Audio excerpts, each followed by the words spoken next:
Hello my friends, and welcome to Tom's Tinkering and Adventures.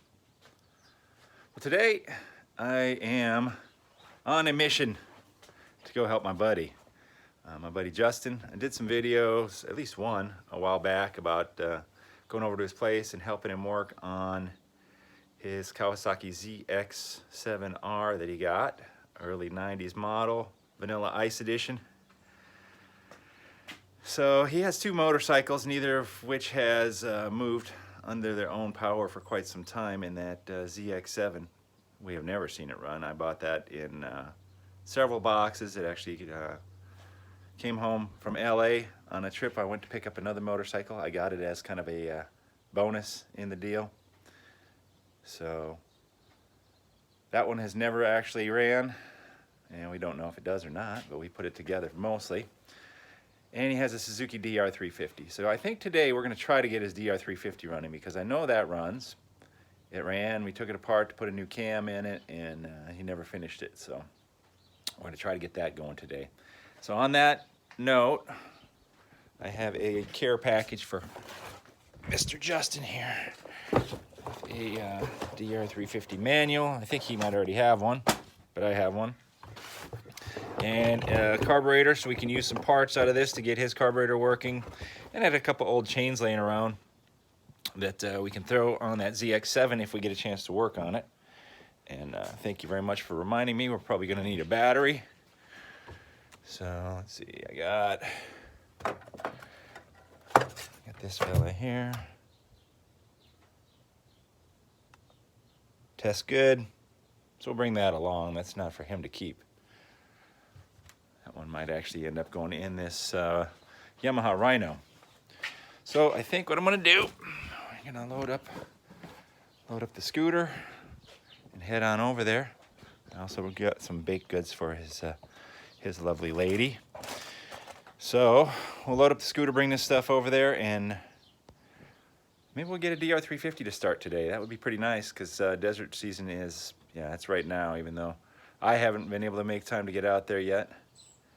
But I think if we get him going, it would be nice. We could at least go out for a day trip or something. So let me load up the scooter and we'll get over there. Yeah, and I'm wearing a hat and a sweater. It's San Diego cold this morning. It's probably in the high 50s. But it's going to warm up real fast, so I'm probably going to leave this stuff here. All right, we'll see you over there. All right, this is the patient today. And that's the defendant. We're putting a new cam in here, and we have a different carburetor on here than what this bike usually runs, so we don't even know for sure how that's going to work, but I think it'll run. We'll probably have to do some jetting. I think we have everything we need to do this. We just need to get some sealant for this. Why did we go with a different carb? White O. Well, the carburetor that was on here was a good carburetor for the DR350. It was a pumper carburetor, which is actually a pretty good upgrade for this bike. The dirt models came with it, and that's what this one is, a dirt model that is street legal. It's got a license plate on it, but that carburetor was worn out. So the carburetor that's... I mean, we put a bigger jug on it. Well, yeah, that's true. This is a DR350 with a 435 cubic centimeter cc's, right? Yep. 435 big bore kit, and this carburetor is off of a DRZ400, which is not really the best carburetor in the world, but carburetor that we had was definitely not performing properly. But I got this carburetor for free as well. That's another reason why we went with that. So free carburetor. Should work. We'll give her a try. We're gonna give it a try. This bike's pretty cool. Well, I'm saying it's pretty cool because it used to be mine, but also because we got a lot of goodies on it. DR350, they quit making these in 1999, and this is either a 98 or a 99. We've got these cool aluminum frame guards, really nice big skid plate. Upgraded to a digital dash off of a DRZ400 and a DRZ400 front headlight shroud here, which looks kind of nice. A little bit nicer back fender. This is all just for looks, really. Ooh, and nomadic racks. We got this Santee, California. awesome rack here that Justin put on here. We got the big chair beast. 4.25 gallon Something tank. big tank. Huge. I did a video already on this seat that some awesome person knocked about an inch out of it. Thank you, Tom. And let's see, we got the bigger bars on here, upgraded bigger bars with a inch riser here. So it's a pretty nice bike. It really is. It's a good all-around machine. The disc guard. Oh I don't see yeah, those too much the anymore. disc guard. Yeah. I'm surprised that thing's still alive. So it's a really good all-around bike. It's definitely not a motocross bike. It's not a super powerful, like a new dirt bike, but this thing, you could get on it and ride it across the country. It's comfortable. It does the highway pretty good. It's got a nice 6-speed gearbox, but a lot of talking here. Let's see if we can't get some work done and get this thing cam put in here. Here's the new parts here. We got this awesome hard welded cam from Webcam Racing. Look at that. This is how you know it's good. Racetrack use only. Any other use violates the law. Lawbreaker, you're outlaw. Oh. We got some hard welded rocker arms. Got some beverages. And look at this. When we took everything apart, we labeled it. So we actually feel kind of smart. We drew pictures. We're so organized. So organized. It only took about an hour to find all this stuff, but here it all is. So first thing that we did, and RTFM, remember what that means? Right the fuck now? No, that's RTFN. RTFM, read the freaking manual. Read the freaking manual. Camshaft installation, blah, blah, blah. We're gonna skip all the first steps here. Using a 27mm socket, rotate the engine counterclockwise until the T timing mark aligns with the timing mark pointer on the crankcase. Refer to figure 55. We did that. We did that. We don't have a 27mm, so we used a 3/4, which fits on there. And can't quite see the T. There it is, there it is, T. There you go. Better without the light. They're actually better without the light. Sometimes the light is a crazy thing. So we got that lined up for the T. So now we have to clean all this out really well and put some of this assembly lube on this cam. I mean, look how good a job that Webcams did. That is beautiful. This thing was ground down. Yeah, it's kind of nice because they don't really have any other aftermarket available for these cams because this bike hasn't been made since '99. But the price of the Webcam and these are hard welded, so they should last longer, is equivalent to buying the OEM stuff, and this is better, so it's kind of nice. But now what we need to do is clean it up, put this super juice on here, and then we'll get this thing installed. We'll follow the manual. All right, so we're at top dead center. We put some lube on the cam. We lubricated the cam journals, and I installed the, hang on, let's see, where's it at? Oh, right there. This thing is a vital right here. This locates your cam. So it's a little half moon deal. And I tried to get the cam chain exactly where it needs to be. So when this comes through, we should be coming through with, there's some marks on the end of the cam there. You see them? So those should be parallel to the cylinder head here. And the cam lobes are supposed to be pointing down. So let's see if we can get this in here. This is not too bad to do by yourself, but it's much easier to do with two people. We need to have this over the top. So how does that work? This would have to come up more. I'm thinking.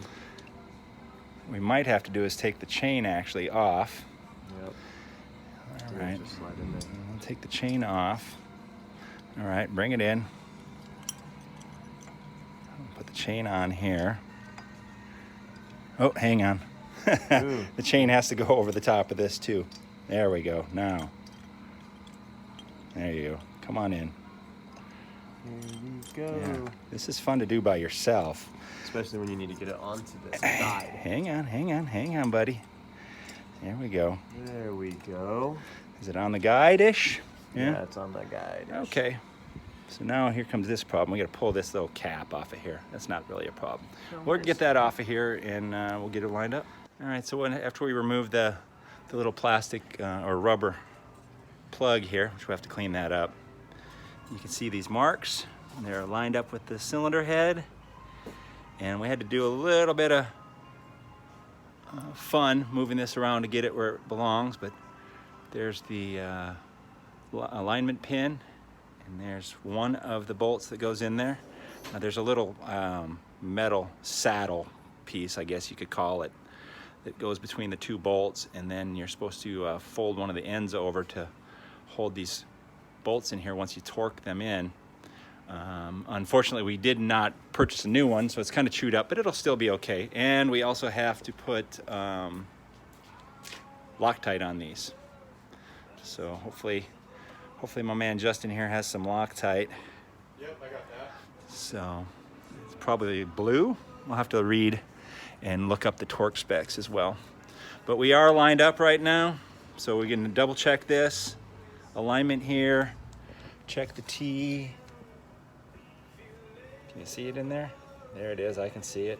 So we got the T there, lined up here, bolt holes lined up, alignment pin is lined up, everything is lubricated, and we'll come around here and make sure the cam lobes are down. Yes. So anytime you do one of these things, and I've done several, what you want to do is line it up, get your stuff installed, and then rotate it over a couple times so that you're 100% comfortable with it. Changing out a cam, you have to remove the cam chain tensioner. And on this model, it's right here, so it's not in there actually. But another thing that you want to do is push in there. I usually use my pinky or a screwdriver or an Allen wrench or something and push in there, which will apply a little bit of tension, which is going to move this. See how much that moves with the cam chain tensioner?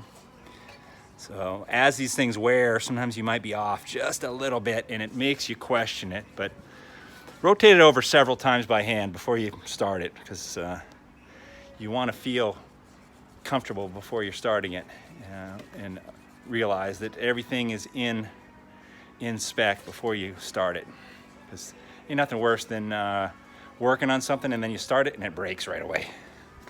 I've been there. You learn the hard way a lot of times. Okay, so we got this little clip piece on here. The bolts are in with Loctite, torqued down. You hammer the edges of these over onto the flat of the bolt. So you have Loctite, torque, and that, which prevents that from coming off. And as you can see, we're lined up across here. The T is visible in there again. So now what we need to do is put these rocker arms into the valve cover, and we drew a picture so we can remember how these go. So we'll get those in there and then get this all cleaned up, put some sealant on there and get that installed. It's okay, here we go. We put some sealant on here. We got the rubber plug in there. Look at all that sealant on there. Somebody went crazy. Oh, there you go. Good, yeah. Is there anything you don't do? No, Tom's Tinkering and Adventures, we do it all. All right, help me out here, buddy. Mm-hmm. Why don't you feed this in from this side, and I'm going to hold this up and out of the way, and this, you got that? Okay, there we go. Coming in. Drop it down on there. All right. So we're on there. Everything is flush. Someone went crazy over here. Look at that. So now we put these bolts in here and they get torqued down. The bolts get torqued down to 6 to 8 foot-pounds in a crisscross pattern. Sometimes in a manual it'll show you, steps like 1, 2, 3, 4, but this one just says crisscross pattern, 6 to 8 foot-pounds. And then once we're done with that, then we have to set the valve lash here, which we should still be at top dead center, so that'll be real easy to do once we get all the bolts installed. Oh yeah, he just turned it into an orange plug. Perfect. No, I've probably showed you this before. If you remove a component with a lot of bolts, you can just draw a little picture. That's the best way to do it. And punch some holes through here with a screwdriver. Always keep a little bit of cardboard in your garage. Yep. You can, if you don't have any, just go buy a 12-pack of beer and then you have some cardboard. But now we know exactly where these bolts go in. So we just take them out one at a time, put them in here. And they should all be sticking out an even amount as well. So that's why you just put them all in at first like that, and then you just check to make sure, you know, if one of these was all the way flush or sticking up that much, you know that's not correct. So we'll get these all installed. We'll snug them down by hand first, then we'll torque them 6 to 8 foot-pounds. We got the valves adjusted, valve clearance. You heard a little bit there. These have all been torqued down, hooked up the little vent tube here. We just got to put the little inspection covers on here, but we also have to install the cam chain compressor here. So this is a little bit different design than some. Some of them have kind of a screwdriver that you put in here and you can back it off. This one, you just take the end cap off and it has a spring, and then there's a little pawl thing. They call it a pawl, P-A-W-L, not like the name Paul. You push that and you release that thing in like that. So what this thing does is, as the chain wears, this thing will go out like that. The spring will push it against there, and then this thing, this pawl, catches on these little teeth on there, so it can't go back in. But we have to release all the tension on it first. Put it in here, and this only goes in one way, which, there we go. Ta-da. And then, excuse me, we'll put these screws in here. And then what you do is you just put this spring in here after it's tightened down. Put that spring in there, and that'll put tension on it. And then kick it over a few times, and it'll eventually get to the correct tension. This allows just enough pressure on there so that the chain doesn't get loose, but it's not too tight.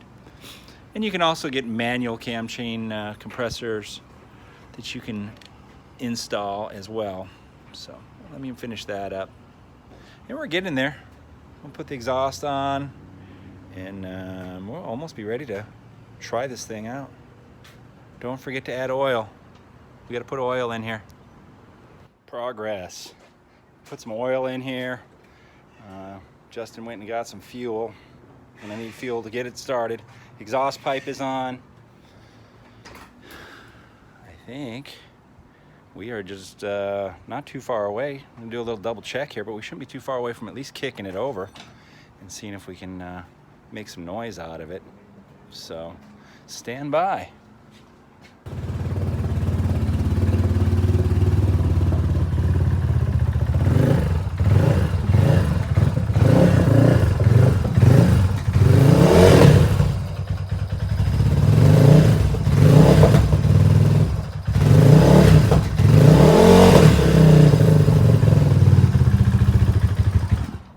Nice throttle. Junk throttle. we got a little bit excited and started it before we had the video going, and we're still not ready to go anywhere on this bike. There's fuel leaking down here. Oh, I'm sorry.